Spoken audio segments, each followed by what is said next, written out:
Sebab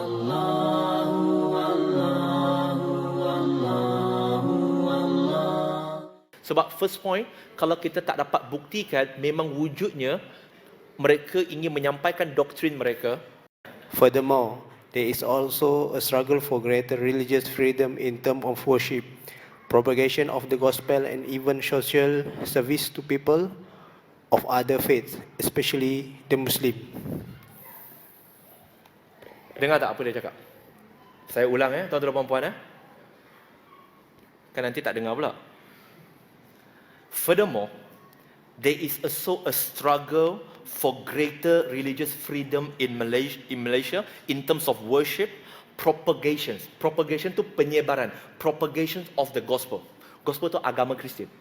Okay? And even social service to people of other faith. Lepas tu dia koma, betul? Dan kemudian selepas koma tu dia tulis especially the Muslim. Sebab apa? Sebab alhamdulillah setakat ini kita masih ada Perlembagaan Persekutuan perkara 11 kurungan keempat, di mana semua orang boleh mengamalkan agama mereka dengan bebas, tetapi dan mereka boleh sebarkan, tetapi tidak boleh disebarkan agama bukan Islam kepada orang Islam. Betul? Jadi tuan-tuan dan puan-puan, antara caranya ialah menjadikan orang Islam kurang sensitif terhadap Perlembagaan Persekutuan itu, sehingga menjadi satu proses normalisasi yang telah diterima. Saya bagi satu bukti cukup untuk kita.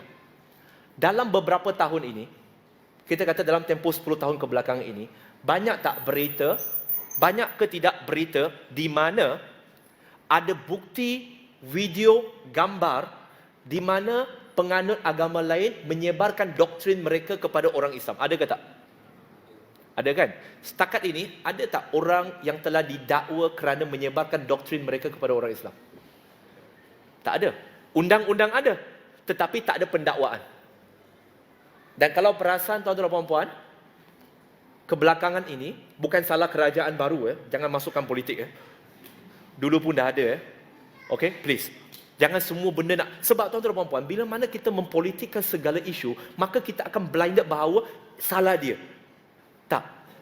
Tuan-tuan dan puan-puan, dalam buku ini sendiri mereka kata, there is a great challenge lies ahead. It's going to be very tough, but to obey the commandment is our priority. Maksudnya mereka tahu ada cabaran sebab ada Perlembagaan Persekutuan, but we will do it still. They will still do it.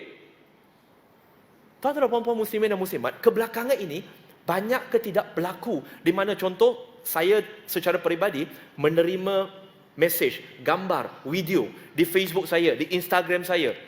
Orang datang mempropagandakan agama mereka, meninggalkan buku-buku berkaitan dengan agama Kristian di Kelantan, di Kuantan, di Perak, di KL, di Port Dickson, di Negeri Sembilan, di Kedah, di Penang. Ada ke tak? Ada. Semakin aktif. Dan semakin aktif. Dan insya-Allah akan makin aktif. Saya datang ke sini bukan nak bercakap pasal politik. That is not my field. Itu saya cakap di social media. Saya kena menghormati peraturan di Selangor juga. Tetapi tuan-tuan dan puan-puan, sahabat-sahabat, pernah dengar agenda menjadikan Malaysia negara sekular, memang negara Malaysia sekular. Tetapi tuan-tuan dan puan-puan, iaitu untuk menjadikan, sekarang proses dah berlaku. Apa proses dia? Iaitu di Jabatan Pendaftaran Negara, IC-nya ada Islam, betul ke tak? Ada tak usaha sekarang untuk mengeluarkan perkataan Islam itu daripada IC? It's a step forward. It's a step forward. Benda ni mereka tak akan minta terus. Kalau pencuri, tuan-tuan dan puan-puan, dia tak akan terus ketuk pintu, "Assalamualaikum, saya ni datang mencuri, boleh ke?" Kita pasti tak bagi masuk. Tetapi apa pencuri akan buat? Apa conman akan buat? Pencuri akan pakai segak, akan kata, "Encik, kami ni daripada syarikat sekian-sekian, kami datang nak cek gas encik." Mereka akan berlaku seperti macam tu. Kemudian barulah mereka masuk step by step. Tuan-tuan dan puan-puan, semua ini adalah step by step. Kalau kita faham dan kalau kita nampak. Dan ada satu pergerakan yang sangat khusus. Dan buku ini ditulis, iaitu buku The Armies of God, yang ditulis oleh Ian Buchanan. Dia bukan Islam. Ian Buchanan, dalam buku Armies of God, dia menyebut tentang satu pergerakan Kristian yang bernama Christian Zionism. Pernah dengar tak? Kita hanya tahu Kristian lah. Tapi dia ada yang lain, Christian Zionism. Iaitu Kristian yang menyokong Israel. Dan sekarang tuan-tuan dan puan-puan, Israel telah menjadikan Jerusalem sebagai ibu negara yang baru. Betul ke tidak? Setahun, 2 tahun yang lepas, ada satu percubaan untuk menganjurkan ulang tahun Israel di Melaka. Apa kena mengenai Israel dengan Malaysia? Kita tak ada hubungan diplomatik. Christian Zionism ini, ideologinya ialah apa? Ideologinya ialah untuk mengkristiankan negara. Normal, kita sebagai Muslim, tuan-tuan dan puan-puan, ada tak kita ada ideas, kita ada keinginan untuk mengislamkan negara? Ada tak? Terus terang. Yes, we are very open about it. Kita open. Itu apa yang kita nak. Okay, it's very clear. Dan dalam buku ini sendiri kata, and our challenge, one of our great obstacle is the implementation of hudud. Dalam buku ni, the implementation of hudud. Christian Zionism ni, mereka memang nak mengkristiankan negara, tetapi apa proses dia? Ian Buchanan, bukan saya kata, dia sendiri kata, dia kata, mereka akan masuk melalui politik dan mereka akan mendapatkan kuasa, barulah mereka akan ubah perlahan dan perlahan. Sekali lagi, siapa yang cakap? Saya ke? Bukan. Saya pengkaji. Dan dalam buku itu, tuan-tuan dan puan-puan, dia juga ada sebut nama individu. Tapi saya tak akan sebut kat sini. Sebab saya tak nak nanti ada orang kata nak masuk bab politik. Sorry, ini bukan bab politik. Nothing to do dengan politik. Dan buku ini ditulis sebelum kerajaan baru naik pun sebenarnya. Dah lama dah terbit. Dia dah kata, this is their step forward. This is their step forward. Jadi tuan-tuan dan puan, lihat. Buku yang telah ditulis, bukan ada saja kat Malaysia, di seluruh dunia.